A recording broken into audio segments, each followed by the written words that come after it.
Hello സുഹൃത്തുക്കളെ, തായ്ലൻഡിലെ ട്രിപ്പിന് പോയിട്ട് പേഴ്സൺ നഷ്ടപ്പെട്ടു പോയെന്ന നാടകത്തിന് ശേഷം ഞാൻ അവതരിപ്പിക്കുന്ന രണ്ടാം നാടകം കാലിക്കറ്റിൽ ഫുഡ് എക്സ്പ്ലോർ ചെയ്യാൻ പോയിട്ട് 8ന്റെ പണി കിട്ടിയ കഥ. എന്താ മോളെ, നിനക്ക് ഇത് തന്നെയാണോ പണി എന്ന് ചോദിക്കല്ലേ. എന്ത് ചെയ്യാനാ, ഞാൻ ഇങ്ങനെ ഒരു എക്സ്പ്ലോർ ആയി പോയി. ഇവിടെ കോഴിക്കോട് ഏർലി മോർണിംഗ് എത്തിയതിനു ശേഷം ആദ്യം തന്നെ പോയത് നമ്മുടെ കുറ്റിച്ചെറയിലുള്ള ചാമ്പ്യൻസ് റെസ്റ്റോറന്റിൽ ബ്രേക്ക്ഫാസ്റ്റ് കഴിക്കാനാണ്. ഒന്നും നോക്കിയില്ല, വെയിറ്റർ ചേട്ടൻ്റെ അടുത്ത് എല്ലാം ഓരോന്നിങ്ങ് പോരട്ടെ എന്ന് പറഞ്ഞു.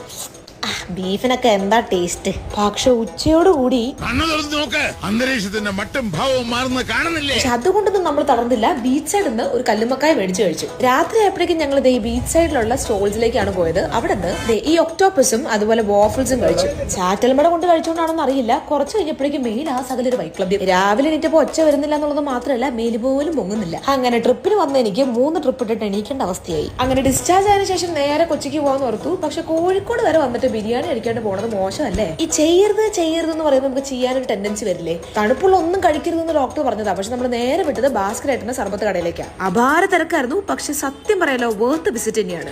തൊട്ടപ്പുറത്ത് തന്നെയാണ് പാരഗൺ ഉള്ളത്. ഉച്ചത്തെ ഫുഡ് അവിടെ നിന്ന് അകത്തേക്ക് കയറിയപ്പോഴല്ലേ എന്താ കഥ. എടവകപ്പള്ളിയിലെ പള്ളിപ്പെരുന്നാളിൽ പോലും ഞാൻ ഇത്രയും തിരക്ക് കണ്ടിട്ടില്ല. അങ്ങനെ 45 മിനിറ്റിലെ കാത്തിരിപ്പിന് ശേഷം അവർ ബിരിയാണി ഈസ് ഹിയർ.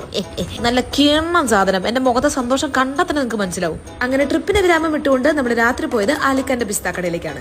അവിടുത്തെ ഒരു പിസ്ത മിൽക്ക് കുടിച്ച് നമ്മൾ കോഴിക്കോടിന് ടാറ്റ ബൈ ബൈ പറഞ്ഞു. തീരെ വയ്യാഞ്ഞ കാരണം പലതരം ഫലുഡകളും ഐസുവരത്തി ഒന്നും ട്രൈ ചെയ്യാൻ പറ്റിയില്ല. ഒരു വരവ് കൂടി വരേണ്ടി വരും. പക്ഷെ ഇപ്പത്തേക്ക് എത്രയേ ഉള്ളൂ. അപ്പോൾ ടാറ്റ ബൈ ബൈ.